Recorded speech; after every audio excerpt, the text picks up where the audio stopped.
ശ്രീമദ്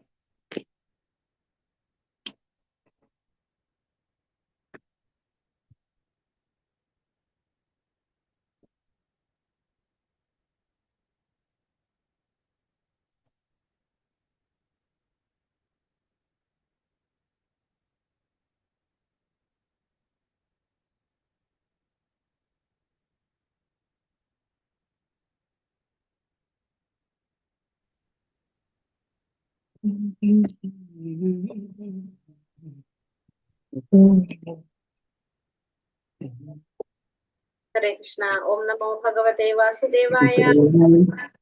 വാസുദേവായ. ഓം നമോ ഭഗവതേ വാസുദേവായ. ഓം അജ്ഞാനതിമിരാന്തസ്യ ജ്ഞാനാഞ്ജനാശലാകയാ ചക്ഷുരുന്മീലിതം യേന തസ്മൈ ശ്രീഗുരവേ നമഃ.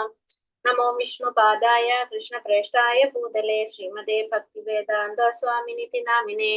നമസ്തേ സാരസ്വതേ ദേവേ ഗൗരവാണി പ്രചാരിണേ നിർവിശേഷ ശൂന്യവാദി പാശ്ചാത്യ ദേശധാരിണേ.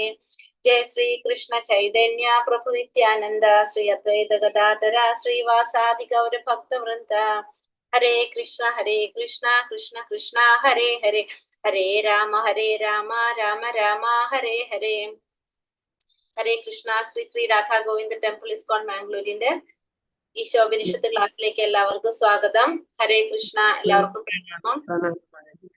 ഹരേ കൃഷ്ണ. അപ്പോ നമ്മളിന്ന് 8ാമത്തെ മന്ത്രമാണ് നമ്മളിന്ന് പഠിക്കാൻ പോകുന്നത്. അപ്പൊ 1 തൊട്ട് 7 വരെ പ്ലസ് ധ്യാനമന്ത്രം നമ്മൾ പഠിച്ചു. ധ്യാനമന്ത്രത്തിൽ എന്താ നമ്മൾ കണ്ടത്?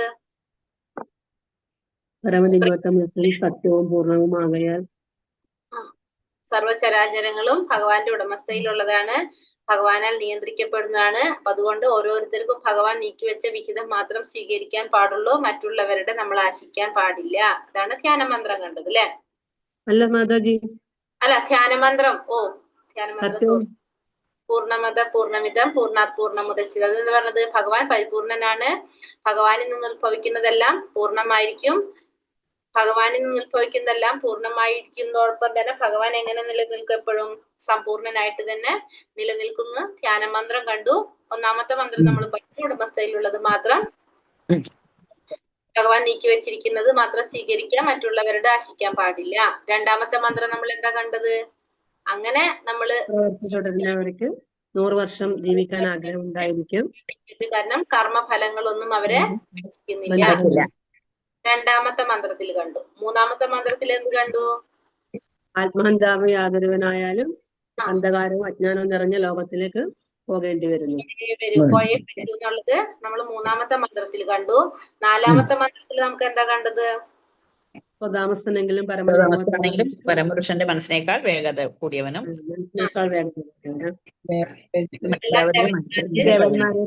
പോലും അപ്രാപ്യരാണ്. എല്ലാ ദേവന്മാരുടെയും ഈശ്വരനാണ്, എല്ലാവരുടെയും അധിപനാണ്, എല്ലാ ദേവന്മാർക്കും അപ്രാപ്യനാണ്. ഭഗവാൻ അർത്ഥത്തില് എല്ലാവരെയും അതിശയിപ്പിക്കുകയാണെന്നുള്ളത് നമ്മള് 4ാമത്തെ മന്ത്രത്തിൽ കണ്ടു അല്ലെ? 5ാമത്തെ മന്ത്രത്തിൽ നമ്മൾ എന്ത് പറഞ്ഞു? ഭഗവാന്റെ ചലിക്കാതിരിക്കുകയും ചെയ്യുന്നു. അവിടുന്ന് വിദൂരസ്ഥനാണെങ്കിലും സമീപസ്ഥനാണ്, സ്ഥിതി ചെയ്യുന്നു. 5ാമത്തെ മന്ത്രം. 6ാമത്തെ മന്ത്രത്തിൽ എന്താ പറഞ്ഞത്?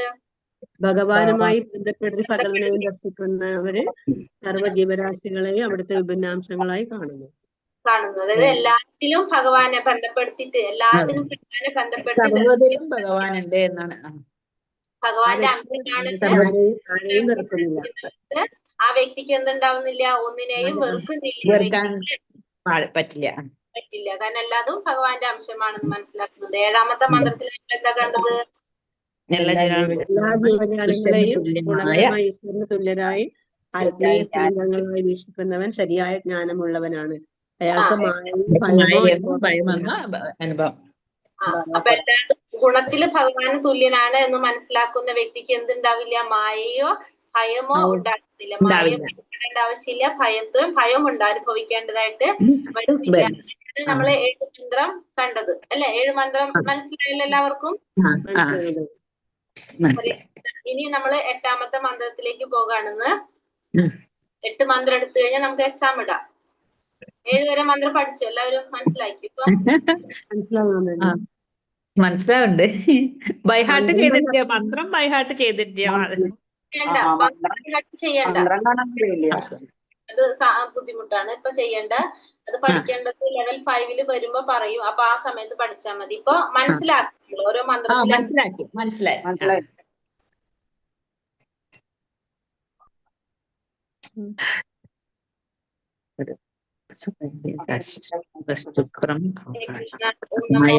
ദേവാസുദേവായ മറന്നോ ക്ലാസ്സിൽ നിന്നുള്ളത്?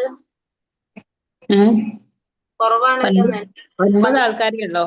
ആകെ ടോട്ടൽ 9 കാണുന്നുള്ളൂ പാർട്ടിസിപ്പൻസ്. അതെ, കുറവാണല്ലോ. സബ്ബേജ്യഗാചുക്രം അകായം അവർണം അസ്നാവിരം ശുദ്ധമപാപവിദ്ധം കവിർമനീഷി പരിഭൂ സ്വയം യഥാ തഥ്യതോർത്ഥാൻ വിദധാച്യശ്വതീപ്യ സമാഭ്യ. സബ്ബേജ്യഗാചുക്രമകായം അവർണം അസ്നാവിരം ശുദ്ധമപാപവിദ്ധം കവിർമനീഷി പരിഭൂ സ്വയം യഥാ തഥ്യതോർത്ഥാൻ വിദധാച്യശ്വതീപ്യ സമാഭ്യ. വായിച്ചോളൂ. ഹരേ കൃഷ്ണ. സപര്യഗാചുക്രം അകായമവ്രണം അസ്നാവിരം ശുദ്ധമപാപവിദ്ധം കവിർമനീഷി പരിഭൂ സ്വയംഭൂ യഥാ തഥ്യതോർത്ഥാൻ വൃദധാച്ഛാശ്വതീഭ്യ സമാഭ്യ. ഹരേ കൃഷ്ണ. സപര്യഗാചുക്രം അകായം അവ്രണം അസ്നാവിരം ശുദ്ധമപാപവിദ്ധം കവിർമനീഷി പരിഭൂ സ്വയംഭൂ യഥാത്യദോർത്ഥാൻ വൃദധാച്ഛാശ്വതീഭ്യ സമാഭ്യ. ഹരേ കൃഷ്ണ. ഹരേ കൃഷ്ണ. അകായം അവ്രണം അസ്നാവീരം ശുദ്ധമപാപവിദ്ധം കവിർമനീഷി പരിഭൂ സ്വയംഭൂ യഥാ തഥ്യതോർത്ഥാൻ വ്യദധാശ്ചാശ്വതീഭ്യ സമാഭ്യ. ഹരേ കൃഷ്ണ.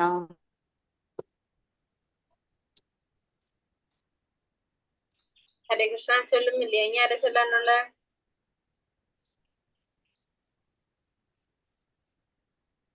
കഴിഞ്ഞോ? ഹരേ കൃഷ്ണ. അപ്പൊ എന്താ പറയുന്നത്? മീനിങ് വായിക്കാം. സ ആ വ്യക്തി, പര്യാഘാത വസ്തുജ്ഞാനം നേടണം, ശുക്രം സർവശക്തൻ, അകായം ശരീരമില്ലാത്ത, അവ്രണം ദോഷരഹിതം, അസ്നാവിരം സിരകളില്ലാത്ത, ശുദ്ധം പരിശുദ്ധം, അപാപവിദ്ധം പാപരഹിതം, കവി സർവജ്ഞൻ, മനീഷി തത്വജ്ഞാനി, പരിഭൂ അത്യുന്നതൻ, സ്വയംഭൂ സ്വയം പര്യാപ്തൻ, യഥാതഥ്യതഃ യഥാതഥമായ, അർത്ഥാൻ അഭികാമ്യങ്ങൾ, വൃഥത്താത് നൽകുന്നു, ശാശ്വതീഭ്യ അനശ്വരമായ, സമാഭ്യ സമയം. ഇപ്പോ നമ്മള് 7ാമത്തെ മന്ത്രത്തിൽ നമ്മൾ എന്താ പറഞ്ഞത്?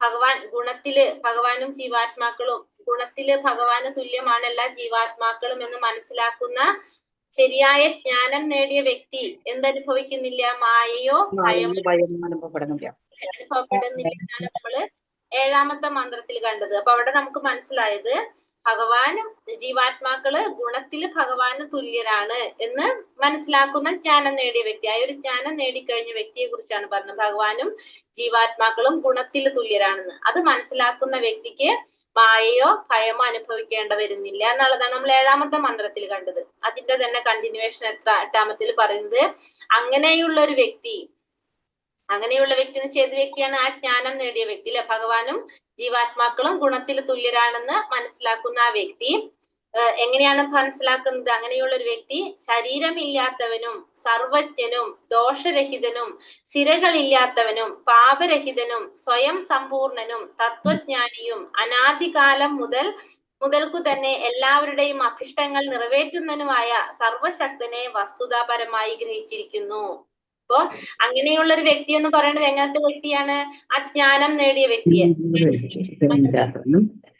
ഭഗവാനും ദോഷരഹിതനും ശിരകളില്ലാത്തവനും പാപരഹിതനും. ഹരേഷ്ണമാതാജി. അതായത് കഴിഞ്ഞ മന്ത്രത്തിൽ നമ്മൾ കണ്ട ജീവാത്മാക്കളും ഭഗവാനും ഗുണത്തില് തുല്യരാണെന്ന് മനസ്സിലാക്കി കഴിഞ്ഞാൽ ആ ഒരു ജ്ഞാനം നേടിയ വ്യക്തിയായി. ആ ജ്ഞാനം നേടിയ വ്യക്തി ഭഗവാൻ എങ്ങനെയാണ് ഗ്രഹിക്കുന്നത്? ഭഗവാൻ എങ്ങനെ മനസ്സിലാക്കണം? ഭഗവാൻ ശരീരമില്ലാത്തവനാണ്, സർവജ്ഞനാണ്, ദോഷരഹിതനാണ്, സിരകളില്ലാത്തവനാണ്, പാപരഹിതനാണ്, സ്വയം സമ്പൂർണനാണ്, തത്വജ്ഞാനിയും അനാദികാലം മുതൽക്കു തന്നെ എല്ലാവരുടെയും അഭിഷ്ടങ്ങൾ നിറവേറ്റി കൊടുക്കുന്നതുമായ സർവശക്തൻ. അങ്ങനെയാണ് ഗ്രഹിക്കാൻ സാധിക്കുന്നത്. ആർക്ക്? ആ ജ്ഞാനം നേടിയവർക്ക്. ഏത് ജ്ഞാനം? ജീവാത്മാക്കളും ഭഗവാനും ഗുണപരമായിട്ട് തുല്യരാണ് എന്ന് ആ ഒരു ജ്ഞാനം, അങ്ങനെ ആ ഗുണത്തിൽ തുല്യമാണെന്ന് മനസ്സിലാക്കുന്നവരെന്നാണ് ശരിയായ ജ്ഞാനം നേടിയവരാണ്. അങ്ങനെയുള്ളവര് ഭഗവാനെ എങ്ങനെ മനസ്സിലാക്കാണെന്ന് ഇവിടെ പറയാണ്. സർവജ്ഞനാണ്, ശരീരമില്ലാത്തവനാണ്, ദോഷരഹിതനാണ്, സിരകളില്ലാത്തവനാണ്. സിരകളില്ലാത്തവൻ എന്ന് വെച്ചാൽ എന്താ അർത്ഥാക്കുന്നത്? നമ്മളെ കൈ മുറിച്ചു കഴിഞ്ഞാൽ നമുക്ക് എന്താണ് കുറെ ഞരമ്പുകളും ബ്ലഡും ഒക്കെ കാണാനായിട്ട് സാധിക്കില്ലേ? കുറെ സിരകളൊക്കെ കാണാൻ സാധിക്കും. ഭഗവാൻ അങ്ങനെയാണോ? ഭഗവാന്റെ ശരീരം അതീന്ദ്രിയമായിട്ടുള്ളതാണ്. അതുകൊണ്ട് സിരകളില്ലാത്തവനാണ്, പാപരഹിതനാണ്, സ്വയം സമ്പൂർണനാണ് ഭഗവാൻ, തത്വജ്ഞാനിയും അനാദികാലം മുതൽക്ക് തന്നെ എന്താണ് എല്ലാവരുടെ അഭിഷ്ടങ്ങൾ നിറവേറ്റി കൊടുക്കുന്നതുമാണ് ഭഗവാൻ. അങ്ങനെയാണ് ഭഗവാനെ കുറിച്ച് മനസ്സിലാക്കാനായിട്ട് സാധിക്കുന്നത്. ആ ജ്ഞാനം നേടിയ വ്യക്തിക്ക് ഭഗവാനെ മനസ്സിലാക്കുന്നത് അങ്ങനെയാണ്. മനസ്സിലായത്? എങ്ങനെയായിരിക്കും ഒരു വ്യക്തി ഭഗവാനെ മനസ്സിലാക്കുന്നത്? ജ്ഞാനം നേടിയ വ്യക്തി ഭഗവാനെ കുറിച്ച് എങ്ങനെയാ മനസ്സിലാക്കുന്നത്? ഭഗവാൻ ശരീരമില്ലാത്തവനാണ്, സർവജ്ഞനാണ്, ദോഷരഹിതനാണ്, സിരകളില്ലാത്തവനാണ്, പാപരഹിതനാണ്, സ്വയം സമ്പൂർണനും തത്വജ്ഞാനിയുമാണ്, അനാദികാലം മുതൽക്കേ തന്നെ മറ്റുള്ളവരുടെ അഭിഷ്ടങ്ങൾ നിറവേറ്റി കൊടുക്കുന്നതുമായിട്ടുള്ള സർവശക്തൻ. അങ്ങനെയാണ് ആരെ മനസ്സിലാക്കുന്നത്? ഭഗവാനെ കുറിച്ച് മനസ്സിലാക്കുന്നത്. എങ്ങനെയുള്ള ഒരു ജ്ഞാനം നേടിയ വ്യക്തികള്. ക്ലിയർ ആയി എല്ലാവർക്കും? ക്ലിയർ ആയി. ഭാവാർത്ഥം, ഭഗവാന്റെ ഭാവാർത്ഥം വായിച്ചോളൂ. ഒരാൾ വായിച്ചോളൂ പാരഗ്രാഫ്. ഹരേ കൃഷ്ണ. ഹരേ കൃഷ്ണ. പരമദിവ്യോത്തമ പുരുഷന്റെ അതീന്ദ്രിയവും ശാശ്വതവുമായ രൂപത്തിന്റെ വിവരണം ഇവിടെ നൽകുന്നു. ഭഗവാൻ അരൂപനല്ല. അദ്ദേഹത്തിന് തന്റേതായ അതീന്ദ്രിയ രൂപമുണ്ട്. ഈ രൂപം പ്രാപഞ്ചിക ലോകത്തിലെ രൂപങ്ങളിൽ നിന്നും വ്യത്യസ്തമാണ്. ഈ ലോകത്തിലെ ജീവസത്തകളുടെ രൂപം ഭൗതിക പ്രകൃതിയിൽ രൂപവൽക്കരിക്കപ്പെട്ടവയാണ്. അതിനാൽ അത് ഭൗതിക യന്ത്രത്തെ പോലെ പ്രവർത്തിക്കുന്നു. ഭൗതിക ശരീരത്തിന്റെ ഘടനാരീതി സിരകളും മറ്റും ചേർന്ന ഒരു യാന്ത്രിക രൂപമാണ്. എന്നാൽ പരമപുരുഷന്റെ ഇന്ദ്രിയാതീത ശരീരം സിരകൾ പോലെയുള്ള യാതൊന്നുമില്ലാത്തതാണ്. അവിടുന്ന് ശരീരസ്ഥനല്ലെന്ന് ഇവിടെ വ്യക്തമായി വിവരിക്കപ്പെടുന്നു. അതിനർത്ഥം അവിടുത്തെ ശരീരവും ആത്മാവും ഭിന്നമല്ലെന്നാണ്. അതുപോലെ തന്നെ നമ്മെ പോലെ അവിടുന്ന് പ്രകൃതി നിയമത്തിനനുസൃതമായ ഒരു ശരീരം സ്വീകരിക്കുന്നുമില്ല. ഭൗതികമായ ബദ്ധജീവിതത്തിൽ ആത്മാവ് സ്ഥൂല ശരീരത്തിൽ നിന്നും സൂക്ഷ്മ ശരീരമായ മനസ്സിൽ നിന്നും വ്യത്യസ്തമാണ്. പരമപുരുഷനെ സംബന്ധിച്ചിടത്തോളം ആത്മാവ്, ശരീരം, മനസ്സ് എന്നിങ്ങനെ വ്യത്യാസങ്ങളില്ല. അവിടുത്തെ മനസ്സും ശരീരവും അവിടുന്ന് തന്നെയും ഒന്നാണ്. അവിടുന്ന് പരിപൂർണനാണ്. ഹരേ കൃഷ്ണ. ഹരേ കൃഷ്ണ. അപ്പൊ ഇവിടെ എന്താ പറഞ്ഞ? ഭഗവാൻ അരൂപനല്ല. അദ്ദേഹത്തിന് തന്റേതായ അതീന്ദ്രിയ രൂപമുണ്ട്. ഈ രൂപം പ്രാപഞ്ചിക ലോകത്തിലെ രൂപങ്ങളിൽ നിന്നും വ്യത്യസ്തമാണ്. ഈ ലോകത്തിലെ ജീവസത്തകളുടെ രൂപം ഭൗതിക പ്രകൃതിയിൽ രൂപവൽക്കരിക്കപ്പെട്ടതാണ്. അപ്പൊ ഭഗവാൻ എങ്ങനെയാണ്? അരൂപനല്ല എന്നാ പറയുന്നത്. ഭഗവാന് രൂപമുണ്ട്. പിന്നെ അത് മാത്രമല്ല, എന്താണ്, നമ്മുടെ ഭൗതിക ലോകത്തിലെ ഈ പ്രാപഞ്ചിക ലോകത്തിലെ രൂപത്തിൽ നിന്നും വ്യത്യസ്തമാണ് ആരുടെ രൂപം? ഭഗവാന്റെ രൂപം. ജീവാത്മാക്കളുടെ രൂപം ഭൗതിക പ്രകൃതിയാൽ രൂപവൽക്കരിക്കപ്പെട്ടതാണ്.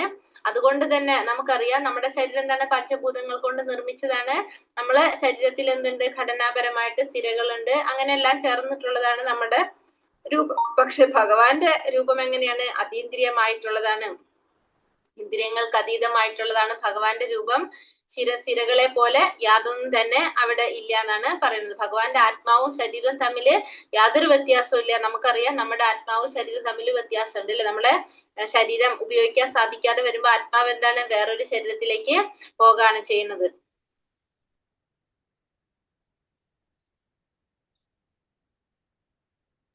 ഭഗവാന്റെ ഇന്ദ്രിയാതീത ശരീരം സിരകൾ പോലുള്ള യാതൊന്നും ഇല്ലാത്തതാണ്. നമ്മുടേതുപോലെ ഭഗവാൻ പ്രകൃതി നിയമത്തിനനുസൃതമായ ഒരു ശരീരം സ്വീകരിക്കുന്നില്ല. അപ്പൊ നമ്മുടെ ശരീരം നമുക്കറിയാം, നമ്മളെ പ്രകൃതി നിയമത്തിനനുസരിച്ചാണ് നമ്മളൊരു ശരീരം സ്വീകരിക്കുന്നത്. ഭൗതികമായ ബദ്ധജീവിതത്തിൽ ആത്മാവ് സ്ഥൂല ശരീരത്തിൽ നിന്നും സൂക്ഷ്മ ശരീരമായ മനസ്സിൽ നിന്നും വ്യത്യസ്തമാണ്. അപ്പോ ആത്മാവ് എങ്ങനെയാണ് ഈ ശരീരത്തിൽ നിന്നും വ്യത്യസ്തമാണ്? ഇത് ഭൗതിക ശരീരത്തില്. ഇതന്നല്ലോ പിന്നെ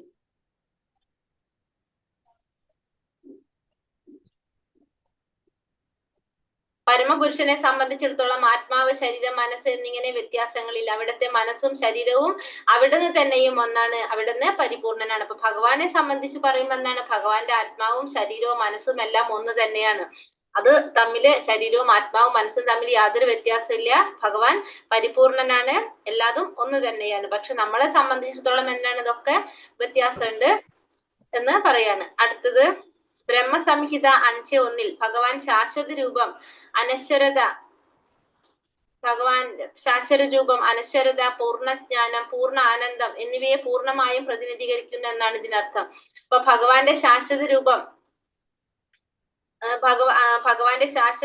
അനശ്വരത, പൂർണ്ണജ്ഞാനം, പൂർണ്ണ ആനന്ദം എന്നിവയെ പൂർണ്ണമായും പ്രതിനിധീകരിക്കുന്നു എന്നാണ് സച്ചിദാനന്ദ വിഗ്രഹം എന്ന് പറയുമ്പോൾ നമ്മൾ സത്യചിത്താനന്ദം എന്ന് പറയുന്നത് ഭഗവാന്റെ ശാശ്വതമായിട്ടുള്ള രൂപത്തെ, പൂർണ്ണജ്ഞാനം, പൂർണ്ണ ആനന്ദം ഇതിനെ പൂർണ്ണമായിട്ടും പ്രതിനിധീകരിക്കുന്നതാണ് എന്ത്? സത്യചിത്താനന്ദം എന്ന് പറയുന്നത്. ഭഗവാന്റെ അതീന്ദ്രിയ ശരീരം നമ്മുടേതിൽ നിന്നും തികച്ചും വ്യത്യസ്തമാണെന്ന് വൈദിക സാഹിത്യത്തില് പറയുന്നു. വൈദിക ഗ്രന്ഥങ്ങളിൽ പറയുന്നത് എന്താണ്? ഭഗവാന്റെ അതീന്ദ്രിയമായിട്ടുള്ള ശരീരമാണ്, അത് നമ്മുടെ ശരീരത്തിൽ നിന്ന്, ഭൗതികമായിട്ടുള്ള ശരീരത്തിൽ നിന്നും തികച്ചും വ്യത്യസ്തമാണെന്ന് വേദങ്ങളിലൊക്കെ പറയുന്നുണ്ട്. ചിലപ്പോൾ രൂപരഹിതൻ എന്ന് വർണ്ണിക്കപ്പെടുന്നു. രൂപരഹിതൻ എന്നതിന്റെ അർത്ഥം അവിടത്തേക്ക് നമ്മുടേത് പോലുള്ള ശരീരം ഇല്ലെന്നതാണ്. ഭഗവാനെ ചിലപ്പോൾ എന്താണ്? രൂപരഹിതൻ എന്ന് പറയും. രൂപരഹിതൻ എന്ന് പറയുന്നത് രൂപമില്ല എന്നല്ല പറയുന്നത്, നമ്മുടെ പോലുള്ള ശരീരം ഇല്ലെന്നാണ് എന്തുകൊണ്ട് അർത്ഥാക്കുന്നത്? രൂപരഹിതൻ എന്ന് അർത്ഥമാക്കുന്നത്. ബ്രഹ്മസംഹിത 5:32 തന്റെ ഏത് ശരീരഭാഗം കൊണ്ടും അദ്ദേഹത്തിന് ഏതു കാര്യം വേണമെങ്കിൽ നിർവഹിക്കാൻ കഴിയുമെന്ന് വ്യക്തമാക്കിയിരിക്കുന്നു. അപ്പൊ ബ്രഹ്മസംഹിത 5-ാമത്തെ ശ്ലോകം 32 പറയുന്നത്, 32-ാമത്തെ ശ്ലോകത്തിൽ പറയുന്നത് എന്താണ്? ഇപ്പൊ നമുക്ക് നമ്മളെ കണ്ണുകൊണ്ടേ കാണാൻ സാധിക്കുള്ളൂ, വായ കൊണ്ടേ കഴിക്കാൻ സാധിക്കുള്ളൂ, അല്ലെ? നമ്മുടെ ഓരോ ഇന്ദ്രിയങ്ങൾക്കും ഓരോ പ്രവർത്തികളെ ചെയ്യാൻ സാധിക്കുള്ളൂ. പക്ഷെ ഭഗവാൻ അങ്ങനല്ല. ഭഗവാന്റെ ഏത് ശരീരഭാഗം കൊണ്ടും എന്ത് കാര്യം വേണമെങ്കിലും ചെയ്യാൻ ആർക്ക് സാധിക്കും? ഭഗവാന് സാധിക്കുമെന്ന് ബ്രഹ്മസംഹിതയില് പറയുന്നുണ്ട്. അദ്ദേഹത്തിന് കൈകൊണ്ട് നടക്കുക, കാലുകൾ കൊണ്ട് വസ്തുക്കൾ സ്വീകരിക്കുക, കണ്ണുകൾ കൊണ്ട് ഭക്ഷണം കഴിക്കുക മുതലായ കാര്യങ്ങൾ നടത്താൻ കഴിയുമെന്നാണ്. അപ്പൊ എന്തൊക്കെയാണ് പറയുന്നത് ഇവിടെ? കൈകൊണ്ട് നടക്കാൻ സാധിക്കും, കാലുകൾ കൊണ്ട് വസ്തുക്കൾ സ്വീകരിക്കാൻ സാധിക്കും, കണ്ണുകൊണ്ട് ഭക്ഷണം കഴിക്കുക, അപ്പൊ മുതലായ കാര്യങ്ങൾ നടത്താൻ കഴിയുമെന്ന് ബ്രഹ്മസംഹിതയിൽ പറയുന്നു. ശ്രുതി മന്ത്രത്തിൽ പറയുന്നത് നമ്മുടേത് പോലുള്ള കയ്യും കാലും ഇല്ലെങ്കിലും ആരെക്കാളും വേഗത്തിൽ ഓടാനും അർപ്പിക്കുന്ന വസ്തുക്കൾ സ്വീകരിക്കാനും സാധിക്കും. അപ്പൊ നമ്മുടെ പോലുള്ള കൈയും കാലും ഇല്ലെങ്കിലും ഭഗവാൻ എന്താണ്? എല്ലാവരെക്കാളും വേഗത്തിൽ, ആരെക്കാളും വേഗത്തിൽ ഓടാനും അർപ്പിക്കുന്ന വസ്തുക്കള് സ്വീകരിക്കാനും സാധിക്കുമെന്നും എന്തില് പറയുന്നുണ്ട്? ശ്രുതി മന്ത്രങ്ങളില് പറയുന്നുണ്ട്. ഹരേ കൃഷ്ണ. സെക്കൻഡ് പാരഗ്രാഫ് വായിച്ചോളൂ. ഹരേ കൃഷ്ണ. ബ്രഹ്മസംഹിതയിൽ 5:1 ഭഗവാനെ പറ്റി അങ്ങനെ ഒരു വിവരണമുണ്ട്. അതിൽ അവിടുന്ന് സച്ചിദാനന്ദ വിഗ്രഹനാണ് എന്ന് വിവരിക്കപ്പെടുന്നു. അവിടുത്തെ ശാശ്വത രൂപം അനശ്വരത, പൂർണ്ണജ്ഞാനം, പൂർണ്ണ ആനന്ദം, സച്ചിത് ആനന്ദം എന്നിവയെ പൂർണ്ണമായും പ്രതിനിധീകരിക്കുന്നു എന്നാണ് ഇതിനർത്ഥം. ഭഗവാന്റെ അതീന്ദ്രിയമായ ശരീരം നമ്മുടേതിൽ നിന്നും തികച്ചും വ്യത്യസ്തമാണെന്ന് വൈദിക സാഹിത്യം വ്യക്തമാക്കി പ്രസ്താവിക്കുന്നു. അങ്ങനെ ചിലപ്പോൾ രൂപരഹിതൻ എന്നും വർണ്ണിക്കപ്പെടുന്നു. രൂപരഹിതൻ എന്നതിന്റെ അർത്ഥം അവിടത്തേക്ക് നമ്മുടേതുപോലുള്ള ശരീരം ഇല്ലെന്നാണ്. നമുക്ക് സങ്കല്പിക്കാൻ കഴിയുന്ന രൂപം അവിടത്തേക്ക് ഇല്ലെന്നതാണ്. ബ്രഹ്മസംഹിതയിൽ 5:32 തന്റെ ഏത് ശരീരഭാഗം കൊണ്ടും അദ്ദേഹത്തിന് ഏതു കാര്യം വേണമെങ്കിലും ചെയ്യാൻ കഴിയുമെന്ന് വ്യക്തമാക്കിയിരിക്കുന്നു. അവിടത്തേക്ക് വേണമെങ്കിൽ ഏത് ശരീരഭാഗം കൊണ്ടും ഇതര ശരീരഭാഗങ്ങളുടെ കർമ്മങ്ങൾ നിർവഹിക്കാൻ കഴിയുമെന്നും വ്യക്തമാക്കപ്പെടുന്നുണ്ട്. അതിന്റെ അർത്ഥം അദ്ദേഹത്തിന് കൈകൊണ്ട് നടക്കുക, കാലുകൊണ്ട് വസ്തുക്കൾ സ്വീകരിക്കുക, കൈകാലുകൾ കൊണ്ട് കാണുക, കണ്ണുകൾ കൊണ്ട് ഭക്ഷണം കഴിക്കുക മുതലായ കാര്യങ്ങൾ നടത്താൻ കഴിയുമെന്നാണ്. ശ്രുതി മന്ത്രങ്ങളിൽ നമ്മുടേതുപോലുള്ള കയ്യും കാലും ഇല്ലെങ്കിലും അവിടത്തേക്ക് ആരെക്കാളും വേഗത്തിലോടാനും നാം അർപ്പിക്കുന്ന ഏതു വസ്തുവും സ്വീകരിക്കുവാനും പറ്റുന്ന വ്യത്യസ്ത രീതിയിലുള്ള കൈകാലുകൾ ഉണ്ടെന്ന് പറയുന്നു. ശൂദ്രം, സർവശക്തൻ എന്ന പദം കൊണ്ട് ഈ 8-ാം മന്ത്രത്തിൽ ഇത്തരം കാര്യങ്ങൾ സ്ഥിരീകരിക്കുന്നു. ഹരേ കൃഷ്ണ. ഹരേ കൃഷ്ണ. ഇപ്പൊ നമ്മൾ എന്തെങ്കിലും പറഞ്ഞത് ഭഗവാനെ കുറിച്ച് പറയാണ്. ഭഗവാൻ സച്ചിദാനന്ദ വിഗ്രഹനാണെന്ന് പറഞ്ഞു. അതായത് ശാശ്വതമായിട്ടുള്ള രൂപമുണ്ട്, പൂർണ്ണജ്ഞാനമുണ്ട്, അതുപോലെ തന്നെ പൂർണ്ണ ആനന്ദമുണ്ട്. അതാണ് സച്ചിദാനന്ദ വിഗ്രഹനാണെന്ന് പറയുന്നത്. പിന്നെ ഭഗവാന്റെ ശരീരം, ഭഗവാൻ എങ്ങനെയാണ് രൂപരഹിതനാണെന്നാ പറയുന്നത്. പക്ഷെ അതിന്റെ അർത്ഥം എന്താണ്? നമ്മുടേത് പോലുള്ള ഒരു ശരീരം ഇല്ല എന്നാണ് അതുകൊണ്ട് അർത്ഥമാക്കുന്നത്. അതേപോലെ തന്നെ ഭഗവാന്റെ ശരീരത്തിലുള്ള ഓരോ ഭാഗങ്ങൾ കൊണ്ടും എല്ലാ പ്രവർത്തികളും ചെയ്യാനായിട്ട് സാധിക്കുമെന്നും നമുക്കിവിടെ പറഞ്ഞു തരുന്നുണ്ട്. അതായത് കൈകൾ കൊണ്ട് നടക്കാൻ സാധിക്കും, കാലുകൾ കൊണ്ട് വസ്തുക്കൾ സ്വീകരിക്കാൻ സാധിക്കും, കണ്ണുകൾ കൊണ്ട് ഭക്ഷണം കഴിക്കാൻ സാധിക്കും. അങ്ങനെ എല്ലാ ഇന്ദ്രിയങ്ങളും എല്ലാ പ്രവർത്തികളും ചെയ്യാനായിട്ട് ആരുടെ സാധിക്കും? ഭഗവാന് സാധിക്കും. പിന്നെ നമ്മുടേത് പോലുള്ള കൈയും കാലും ഇല്ലെങ്കിലും ഭഗവാൻ എന്താണ്? ആരെക്കാളും വേഗത്തില് ഓടാനും അതുപോലെ തന്നെ അർപ്പിക്കുന്ന വസ്തുക്കൾ സ്വീകരിക്കാനും ഒക്കെ സാധിക്കുമെന്ന് ശ്രുതി മന്ത്രത്തിലും പറയുന്നുണ്ട്. അപ്പൊ അതുകൊണ്ട് ശുക്രം, ഇവിടെ പറഞ്ഞത് ശുക്രം എന്ന് പറഞ്ഞാൽ സർവശക്തൻ എന്ന പദം കൊണ്ട് ഈ 8ാം മന്ത്രത്തിൽ ഇത്തരം കാര്യങ്ങൾ സ്ഥിരീകരിക്കുന്നു. അപ്പൊ ശുക്രം എന്നൊരു പദം കൊണ്ടാണ് ഇത്തരത്തിലുള്ള കാര്യങ്ങളൊക്കെ ഇവിടെ സ്ഥിരീകരിച്ച് തരുന്നത്. ഇനി അടുത്തത് ആധികാരികളായ ആചാര്യന്മാരാൽ ക്ഷേത്രങ്ങളിൽ പ്രതിഷ്ഠിക്കപ്പെട്ട പൂജാവിഗ്രഹങ്ങൾ ഭഗവാന്റെ യഥാർത്ഥ രൂപത്തിൽ നിന്ന് വ്യത്യസ്തമല്ല. അപ്പൊ ആചാര്യന്മാരിൽ പ്രതിഷ്ഠിക്കപ്പെട്ട പൂജാവിഗ്രഹങ്ങൾ അതൊരിക്കലും ഭഗവാന്റെ യഥാർത്ഥ രൂപത്തിൽ നിന്ന് വ്യത്യസ്തമല്ല എന്നാ പറയുന്നത്. അദ്ദേഹത്തിന്റെ ആദിമ രൂപം ശ്രീകൃഷ്ണന്റേതാണ്. ശ്രീകൃഷ്ണൻ, ബലദേവൻ, ശ്രീരാമൻ, നരസിംഹം, വരാഹം എന്നിങ്ങനെ അസംഖ്യ രൂപങ്ങളിൽ അവിടുന്ന് വിസ്തരിക്കുന്നു. അപ്പൊ ഭഗവാന്റെ കുറെ രൂപവിസ്തരണങ്ങൾ ഉണ്ടല്ലേ, പല പല അവതാരങ്ങള് ഭഗവാൻ കൈക്കൊള്ളുന്നുണ്ട്. അങ്ങനെ പല രീതിയിലും ഭഗവാൻ വിസ്തരിക്കുന്നുണ്ട്. പക്ഷെ ഭഗവാന്റെ ആദിമമായിട്ടുള്ള രൂപം ഏതാണ്? ശരിയായ ഭഗവാന്റെ രൂപം ശ്രീകൃഷ്ണ രൂപമാണ് എന്ന് പറയുന്നത്. ക്ഷേത്രങ്ങളിൽ ആരാധിക്കപ്പെടുന്ന പൂജാവിഗ്രഹങ്ങളും അദ്ദേഹത്തിന്റെ വിപുലീകൃത രൂപമാണ്. അപ്പൊ നമ്മുടെ ക്ഷേത്രങ്ങളിൽ കാണുന്ന പൂജാവിഗ്രഹങ്ങളെല്ലാം എന്താണ്? ഭഗവാന്റെ വിപുലീകൃതമായിട്ടുള്ള രൂപമാണ് ഇത് ക്ഷേത്രങ്ങളിൽ കാണുന്നത്. പൂജാവിഗ്രഹങ്ങളെ ആരാധിക്കുന്നതിലൂടെ ഒരുവന് തൽക്ഷണം ഭഗവാനെ സമീപിക്കാൻ കഴിയുന്നു. അപ്പൊ പൂജാവിഗ്രഹങ്ങൾ ആരാധിക്കുന്നതിലൂടെ എന്താ സംഭവിക്കുന്നത്?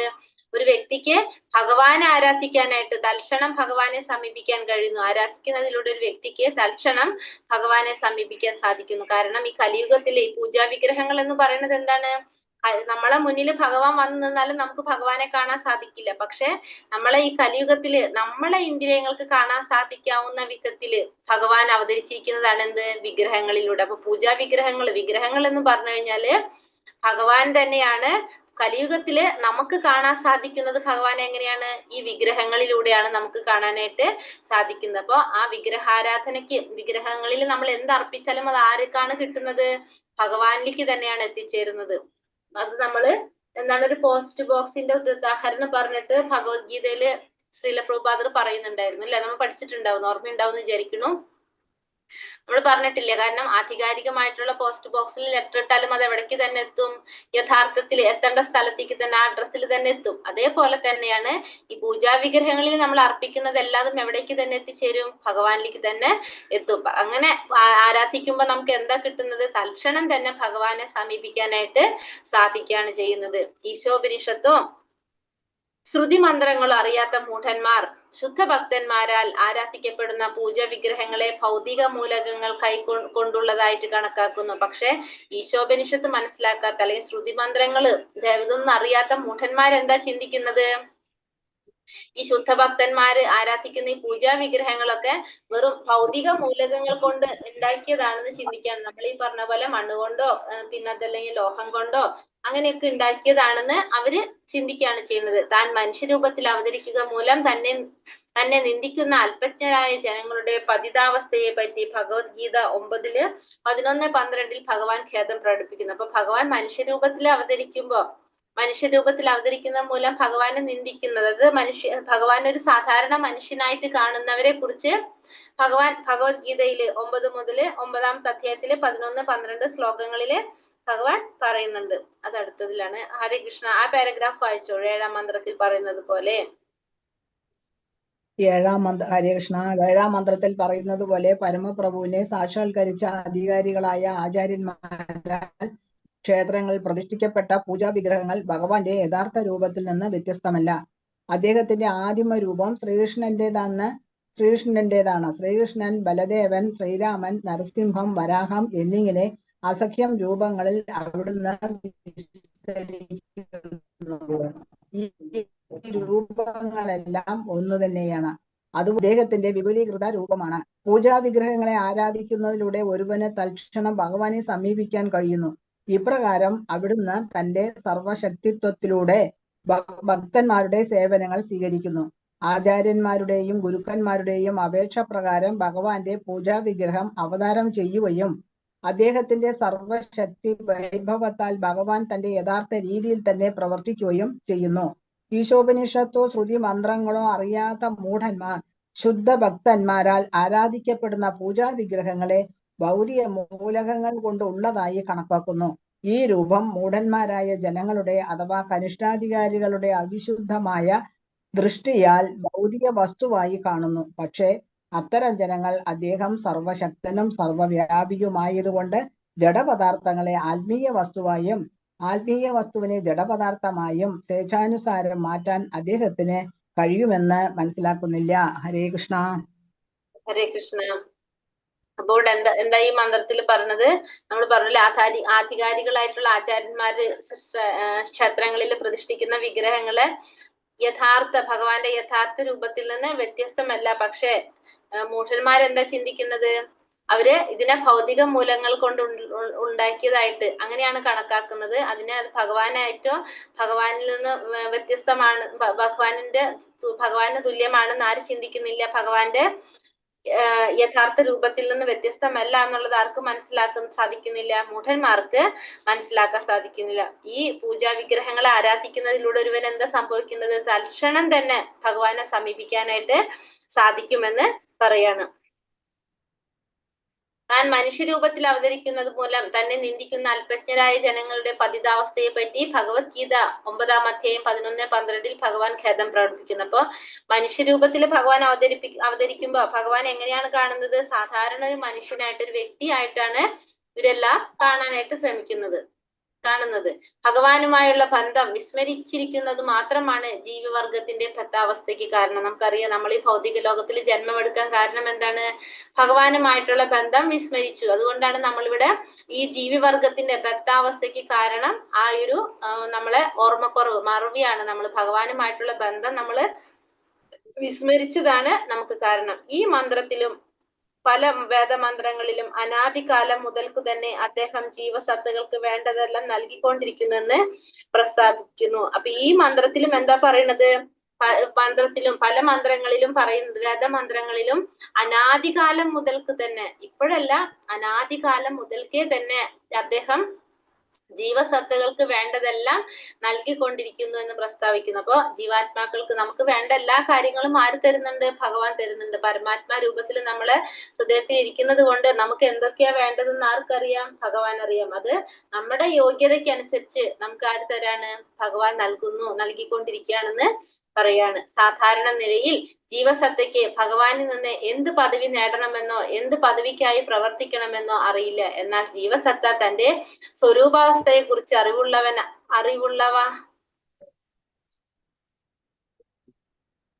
എന്താ ഇവിടെ പറഞ്ഞിരിക്കുന്നത്?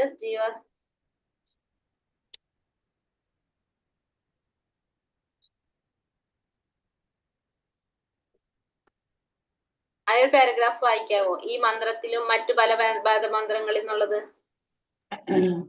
വായിക്കട്ടെ മാതാജി. ഹരേ കൃഷ്ണ. ഈ മന്ത്രത്തിലും മറ്റു പല വേദങ്ങളിലും അനാദികാലം മുതൽ തന്നെ അദ്ദേഹം ജീവസത്തകൾക്ക് വേണ്ടതെല്ലാം നൽകിക്കൊണ്ടിരിക്കുന്നുവെന്ന് പ്രസ്താവിക്കുന്നു. ജീവൻ ചിലത് അഭിലഷിക്കുന്നു. പ്രഭു ആകട്ടെ ഒരാളുടെ അർഹതക്കനുസരിച്ച് അഭീഷ്ട വസ്തുക്കൾ നൽകുകയും ചെയ്യുന്നു. ഒരാൾക്ക് ഹൈക്കോടതി ജഡ്ജി ആവണമെന്നുണ്ടെങ്കിൽ ആവശ്യമായ യോഗ്യതകൾ മാത്രം മതിയാവില്ല. ഹൈക്കോടതി ജഡ്ജിയുടെ പദവി നൽകാൻ കഴിവുള്ള അധികാരിയുടെ അനുമതി ആവശ്യമാണ്. പദവി കരസ്ഥമാവണമെങ്കിൽ യോഗ്യത മാത്രം മതിയാവുന്നതല്ല.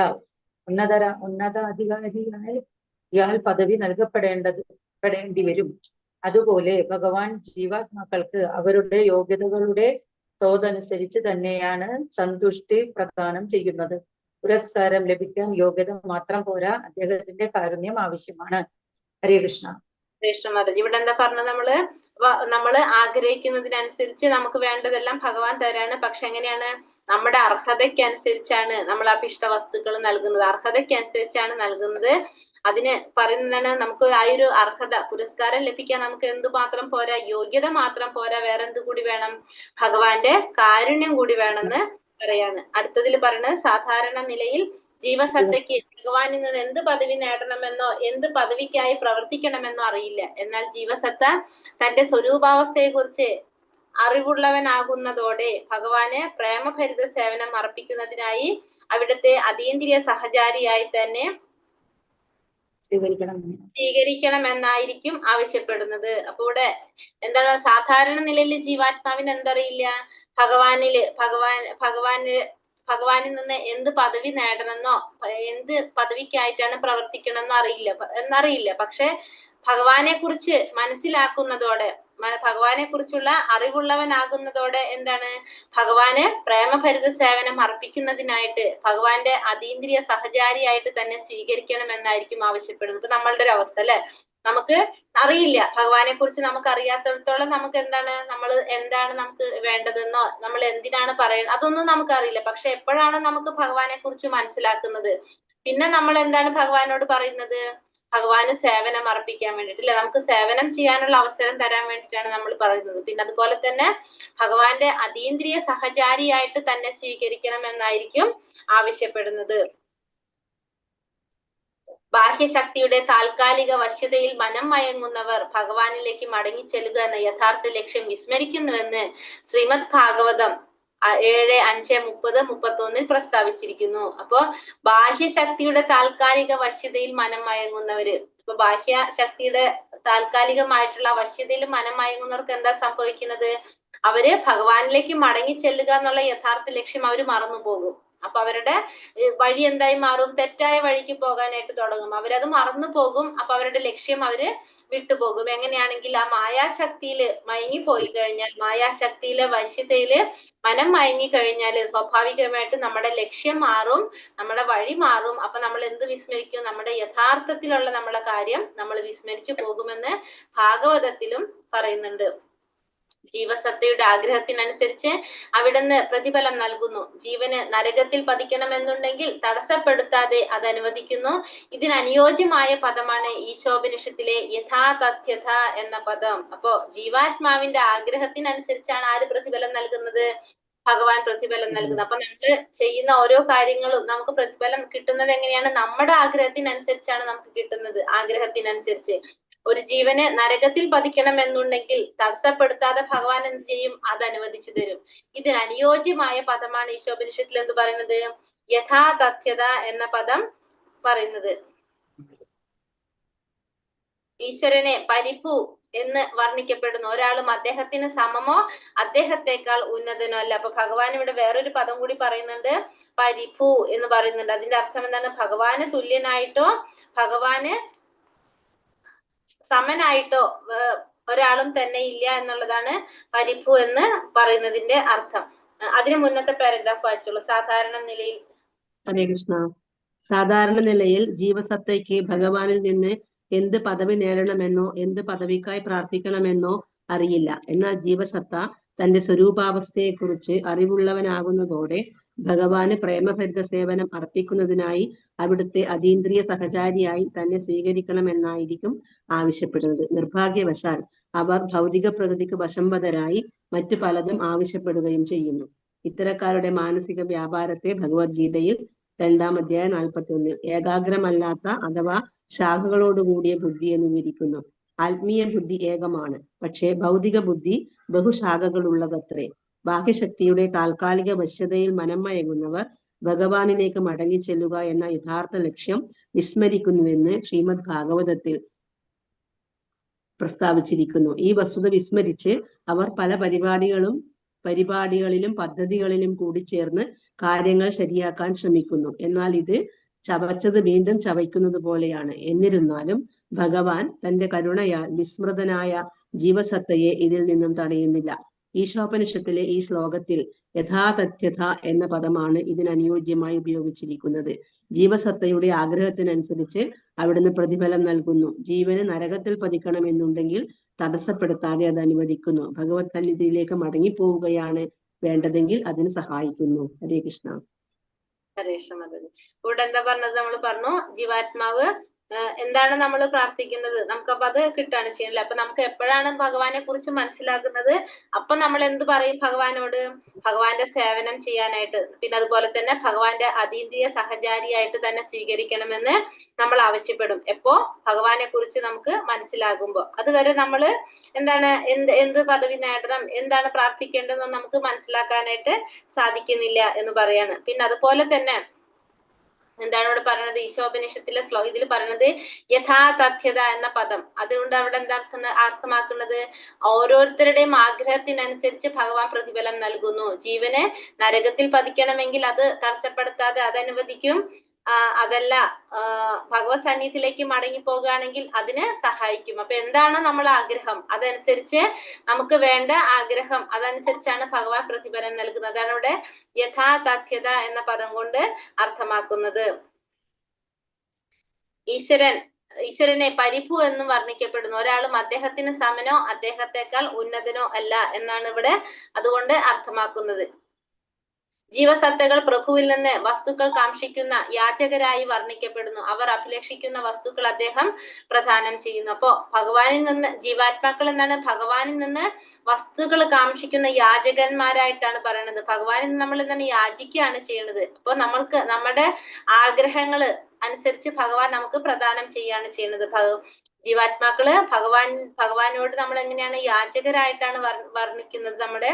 അപ്പോ നമ്മുടെ ആഗ്രഹങ്ങൾക്കനുസരിച്ച് അദ്ദേഹം എന്താണ് എല്ലാം പ്രദാനം ചെയ്യാണ് ചെയ്യുന്നത്. യാചകൻ തന്റെ ആത്മീയ ബോധത്തിലെത്തി സ്വരൂപാവസ്ഥയെ സാക്ഷാത്കരിക്കുന്നത് വരെ വിഷയസുഖങ്ങൾ യാചിക്കുന്നത് തുടർന്നുകൊണ്ടേയിരിക്കും. അപ്പോ എത്ര വരെ ഈ യാചകൻ അത് തുടരും?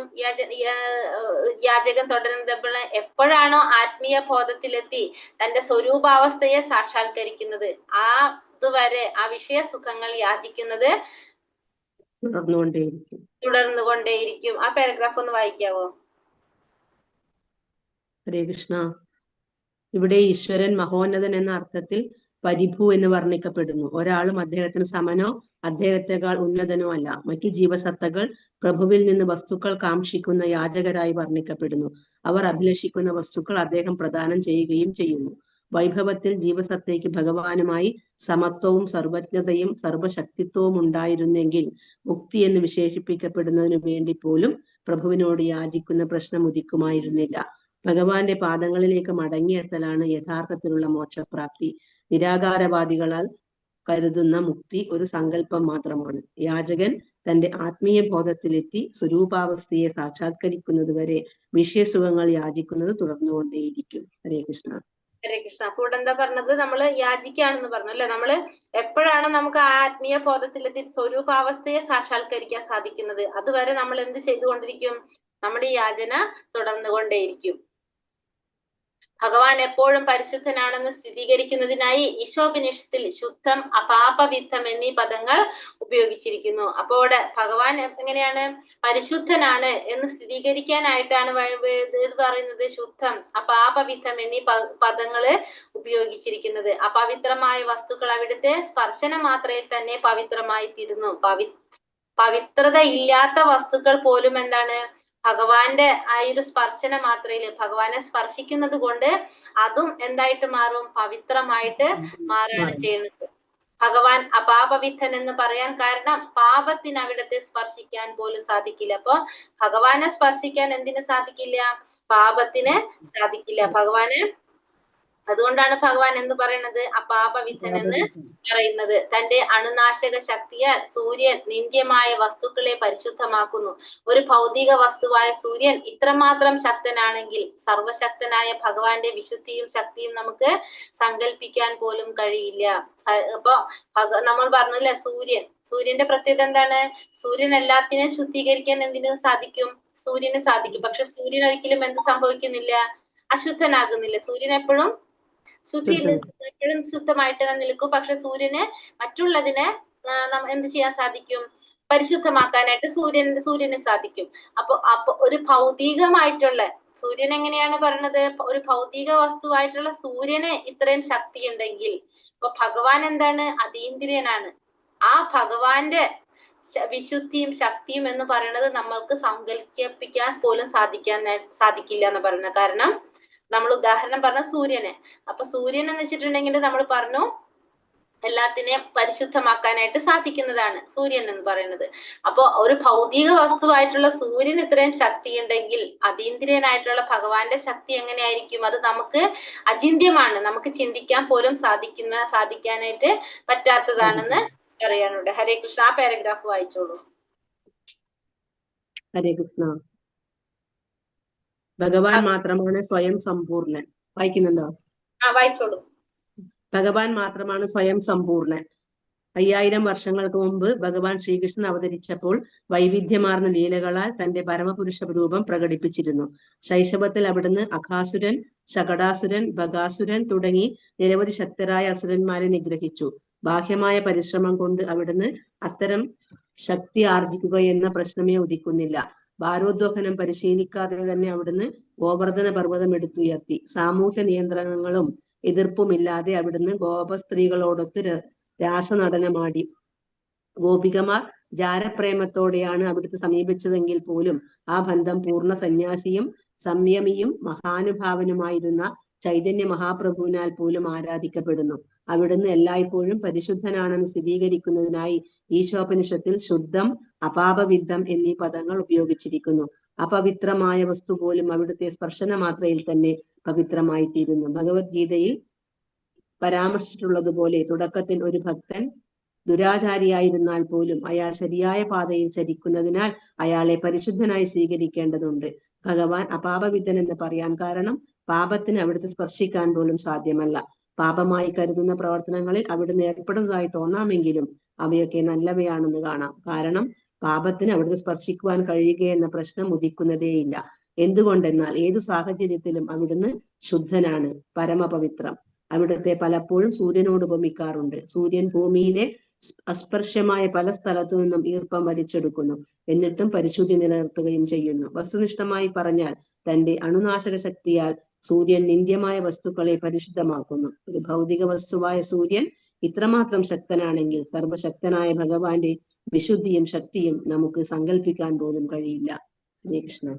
ഹരേ കൃഷ്ണ. അപ്പൊ ഇവിടെ നമ്മളിപ്പോ പറഞ്ഞത് എന്താണ്? ഭഗവാനെ എന്തെന്നാ പറഞ്ഞത്? എല്ലായ്പ്പോഴും ഭഗവാൻ പരിശുദ്ധനാണെന്ന് സ്ഥിരീകരിക്കുന്നതിനായിട്ട് 2 പദങ്ങൾ ഉപയോഗിച്ചിരിക്കുകയാണ്. ശുദ്ധം, അപാപവിദ്ധം എന്ന് പറയുന്നുണ്ട്. അതായത് അപവിത്രമായ വസ്തുവിന് പോലും ഭഗവാനെ എന്ത് ചെയ്യാൻ സാധിക്കില്ല? ഭഗവാനെ സ്പർശിച്ചാൽ ആ ഒരു സമയത്ത് തന്നെ എന്തായിട്ട് മാറും? പവിത്രമായിട്ട് മാറുമെന്ന് പറയാണ്. അപ്പൊ ഇവിടെ എന്തുകൊണ്ടാണ് ഭഗവാൻ അപാപവിദ്ധം എന്ന് പറയാൻ കാരണം? പാപത്തിന് ഭഗവാനെ സ്പർശിക്കാനായിട്ട് പിന്നെ ഭഗവാനെ സൂര്യനോടാണ് ഉപമിച്ചിരിക്കുന്നത്. കാരണം സൂര്യൻ എന്താണ്? സൂര്യൻ ഭൗതിക വസ്തുവായിരുന്നിട്ട് കൂടി സൂര്യൻ എന്താണ് ചെയ്യുന്നത്? എല്ലാ നിന്ദ്യമായിട്ടുള്ള വസ്തുക്കളെയും പരിശുദ്ധീകരിക്കാൻ സൂര്യന് സാധിക്കും. അപ്പോ സർവശക്തനായിട്ടുള്ള ആ ഭഗവാന്റെ വിശുദ്ധി ശക്തി അത് നമുക്ക് അചിന്ത്യമാണ്, നമുക്ക് സങ്കല്പിക്കാൻ പോലും കഴിയുന്നതല്ല എന്ന് പറയാണ്. ഇത്രയാണ് നമ്മുടെ 8ാമത്തെ മന്ത്രത്തില് ഉള്ളത്. ഹരേ കൃഷ്ണ ഹരേ കൃഷ്ണ കൃഷ്ണ കൃഷ്ണ ഹരേ ഹരേ, ഹരേ രാമ രാമ രാമ ഹരേ ഹരേ. ഹരേ കൃഷ്ണ. നമുക്ക് ക്വസ്റ്റ്യൻ ആൻസർ നോക്കാം. ആദ്യം മന്ത്രം 8 വിശദമാക്കുക. പറഞ്ഞോളൂ. മന്ത്രം 8 എന്താ പറയുന്നത്? ജ്ഞാനം നേടിയ ഒരു വ്യക്തി ശരീരമില്ലാത്തവനും സർവജ്ഞനും ദോഷരഹിതനും ശിരകളില്ലാത്തവനും പാപരഹിതനും സ്വയം സമ്പൂർണനും തത്വജ്ഞാനിയും അനാദികാലം മുതൽ തന്നെ എല്ലാവരുടെയും അഭിഷ്ടങ്ങൾ നിറവേറ്റുന്നവനുമായ സർവശക്തനെ വസ്തുതാപരമായി തന്നെ ഗ്രഹിച്ചിരിക്കുന്നു. മനസ്സിലായല്ലോ അതിന്റെ മീനിങ്? അടുത്ത ക്വസ്റ്റ്യൻ എന്താണ്? ബ്രഹ്മസംഹിത 5:32 പറയുന്നത് എന്താണ് പറയുന്നത്? 5:32 ഏത് ശരീരഭാഗങ്ങൾ കൊണ്ടും അദ്ദേഹത്തിന് ഏത് കാര്യം വേണമെങ്കിലും ചെയ്യാൻ കഴിയും. ഏത് ശരീരഭാഗം കൊണ്ടും ഇതര ശരീരഭാഗങ്ങളുടെ കാര്യങ്ങൾ നിർവഹിക്കാൻ കഴിയും. കൈകൊണ്ട് നടക്കുക, കാലുകൊണ്ട് വസ്തുക്കൾ സ്വീകരിക്കുക, കൈകാലുകൾ കൊണ്ട് കാണുക, കണ്ണുകൾ കൊണ്ട് ഭക്ഷണം കഴിക്കുക മുതലായ കാര്യങ്ങൾ നടത്താൻ കഴിയും. അതാണ് 5:32 പറയണത്. ഏതൊരു ഭാഗം കൊണ്ടും എല്ലാ പ്രവർത്തികളും ചെയ്യാനായിട്ട് ഭഗവാന് സാധിക്കും. അടുത്തത് എങ്ങനെയുള്ളവരാണ് പൂജാ വിഗ്രഹങ്ങളെ ഭൗതിക വിഗ്രഹങ്ങൾ കൊണ്ടുള്ളതായി കണക്കാക്കപ്പെടുന്നത്? എങ്ങനെയുള്ളവർ ശ്രുതിമന്ത്രങ്ങളോ അറിയാത്ത മൂഢ ഭക്തരാൽ ആദരിക്കപ്പെടുന്ന പൂജാ വിഗ്രഹങ്ങളെ ഭൗതിക മൂലകങ്ങൾ കൊണ്ടുള്ളതായി കണക്കാക്കപ്പെടുന്നു. അടുത്തത് ജീവിവർഗത്തിന്റെ ബന്ധനാവസ്ഥയ്ക്ക് കാരണം എന്ത്? എന്താണ്? അദ്ദേഹവുമായി ബന്ധം വിസ്തരിക്കുന്നത് മാത്രമാണ് ജീവിവർഗത്തിന്റെ ഭഗവാനുമായിട്ടുള്ള പോകും അല്ലെ? വിസ്മരിക്കുന്നവരാണ് ജീവിവർഗത്തിന്റെ അടുത്തത് ഈശോപദേശത്തിന്റെ എന്ന പദം കൊണ്ട് അർത്ഥമാക്കുന്നത് എന്ത്? എന്ത് കേട്ടില്ല. ഈശോപദേശത്തിലെ പറഞ്ഞോളൂ മാതാജി. ഈശോപദേശത്തിലെ യഥാർത്ഥ പദം കൊണ്ട് അർത്ഥമാക്കുന്നത് എന്ത്? എന്താണ് അവിടെ? ജീവാത്മാവിന്റെ ആഗ്രഹത്തിനനുസരിച്ച് അവിടുത്തെ പ്രതിഫലം നൽകുക. എന്താണ് നമ്മൾ ആഗ്രഹിക്കുന്നത് അത് ജീവൻ തടസ്സപ്പെടുത്താതെ അത് അനുവദിക്കുന്നു.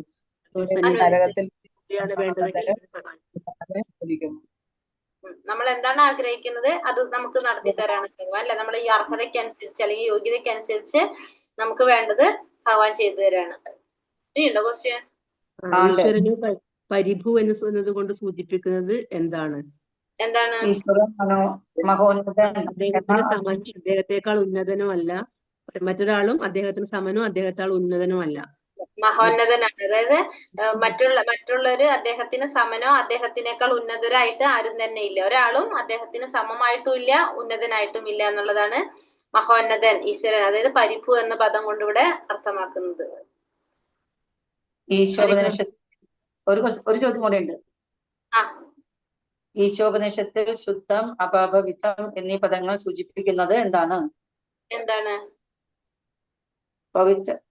എല്ലായ്പ്പോഴും പരിശുദ്ധനാണെന്ന് സ്ഥിരീകരിക്കുന്നതിനാൽ ഭഗവാൻ എല്ലായ്പ്പോഴും പരിശുദ്ധനാണെന്ന് സ്ഥിരീകരിക്കാൻ വേണ്ടിയിട്ടാണ് നമ്മള് ശുദ്ധം, അപാപവിത്തം എന്നീ പദങ്ങള് ഉപയോഗിക്കുന്നത്.